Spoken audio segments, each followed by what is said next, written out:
So we are covering the literary devices in the two passages, which are On the Rainy River and Ulysses. We're going to start out with On the Rainy River by Tim O'Brien. We're going to start with stating the symbols of them, and the first one is the river. The river differentiates the two sporadically altered lives O'Brien has to choose from, and it's quite significant because it's two different borders of two different countries, and just like that small jump, that 20 yards, can change his life forever. Specifically, Canada represented a life exempt from exile, conscription, and war, while the U.S. is just freedom. I mean, is going to war. Yeah. So the next symbol is Elroy, and I said that symbolism goes hand in hand with patience and silence. And I said silence is really important because it helped O'Brien really think about his options and the different negative side effects and the repercussions that come with his decisions. Yeah, he was almost like a father figure in the way that he brought him to the river to like force him to make a decision, basically. Otherwise, he would have probably just put it off forever. Yeah, he also told him that, whatever decision he makes is okay. Yeah. All right, so the next is the Tip Top Lodge. And I said before, the Tip Top Lodge is really important because it gave silence to O'Brien and it gave an environment where he can fully analyze the situation he's put into. Also, it's away from all the other stresses that he had to deal with, such as social distractions and at times he didn't have to worry as much about his conscription. Yeah, at home. It really affected him working in that pig slaughterhouse because it showed him death every day, and he just needed to get away from that to make his final decision.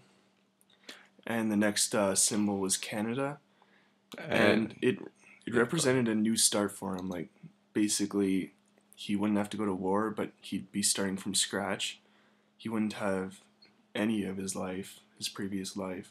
He was going to university in the United States, and that would all be gone. He wouldn't be able to see his family. And yeah, it would just be a new start for him. But yeah, he would lose all of his previous earnings. Such as his family, his childhood, his dreams that he may have had in the United States. So the next thing we're going to look at is the tone. So I said there was an ambivalent tone over the course of this passage because he had mixed or contradictory feelings. Because he had, numerous reasons or motivation to go to Canada, but at the same time he had a lot of evidence to, not to. So there was also a big tone of fear in that he kind of avoided making a decision. It wasn't until he was in that boat that he truly knew what he wanted to do, but he just didn't really want to make that decision. The next tone is he kind of had a reflectiveness about him, like philosophicalness, and on his final decision, he considered things like his dreams, his family, his pride, his life was flashing before his eyes. Yeah. The next thing is his self-pitying kind of tone because he became very emotional with his sense of hopelessness because either decision that he would have made he wouldn't have liked. So he started to feel really sorry for himself and also kind of worthless. So there was also a lot of imagery in the story. It helped to exemplify the predicaments he faced. Yeah. And those quotes emphasizing the quietness at the Tip Top Lodge, it was almost like a deafening silence in that. For example, there was one quote where it talked about a wolf and then the howling of the wolf, which exemplifies the silence in the Tip Top Lodge. Yeah. The next literary device is irony. And it's ironic how he goes to war to support his country, but he also ended up doing it to save himself from embarrassment, basically. And I said the biggest piece of irony was at the very end because he called himself a coward, but others would think that he's actually, being patriotic and basically no matter which decision he made, he'd be a coward because if he went to war, then he wouldn't be adhering to his values and beliefs. But if he ran away from the war, that would also be cowardly because he would be running away from his problems. And his definition of a hero may be opposite to popular belief because, you know, many people would consider a war veteran a hero, but he does not. So next we're going to move on to Ulysses and the symbols. The symbols are, the first one I would believe would be the sunset because it symbolizes the end of the day. Likewise, it represented like the end of his life.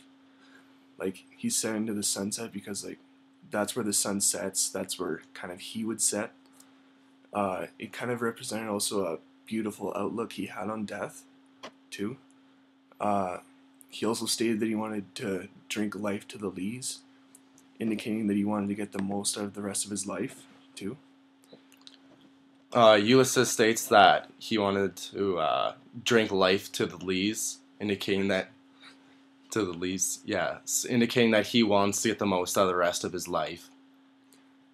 Next is the tone that he used. The tone is partly philosophical and humble because he explores himself and discovers that he would be much happier as a sailor and a soldier, someone that many agree would be of a lesser status than a king.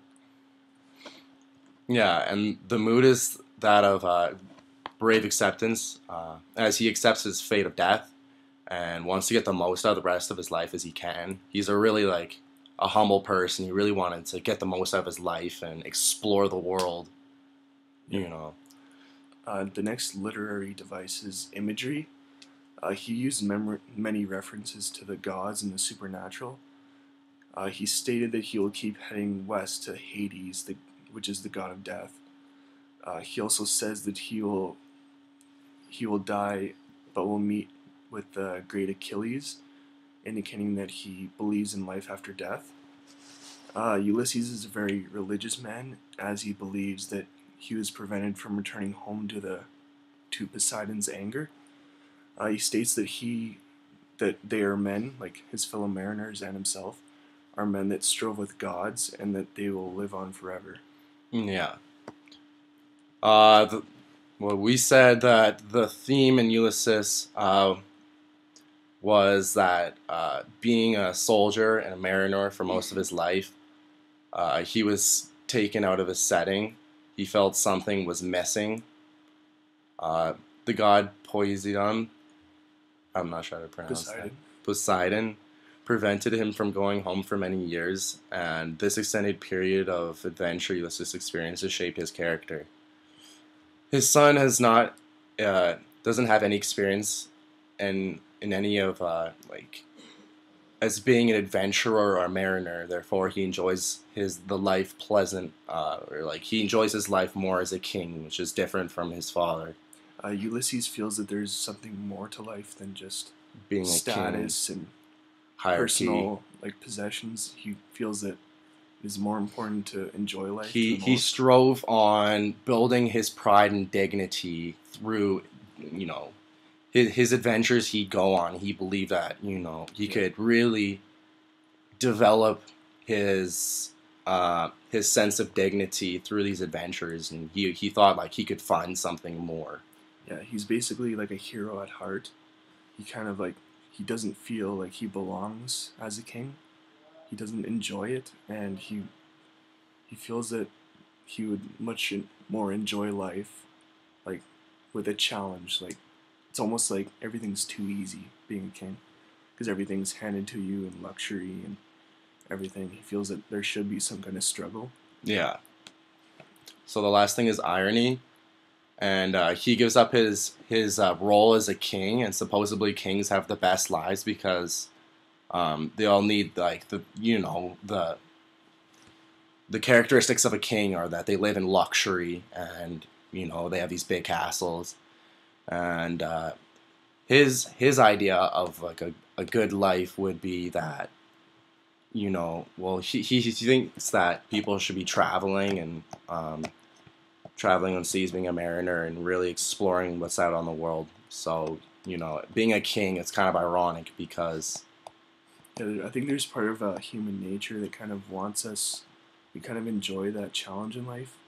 Like even like some people nowadays who retire, sometimes they go back to work just because they feel that there's like they need to be working towards something in life, and they should always be working and have a challenge. Yeah. That's about it. This concludes our discussion of the literary devices in those two, in Ulysses and On the Rainy River by Tim O'Brien.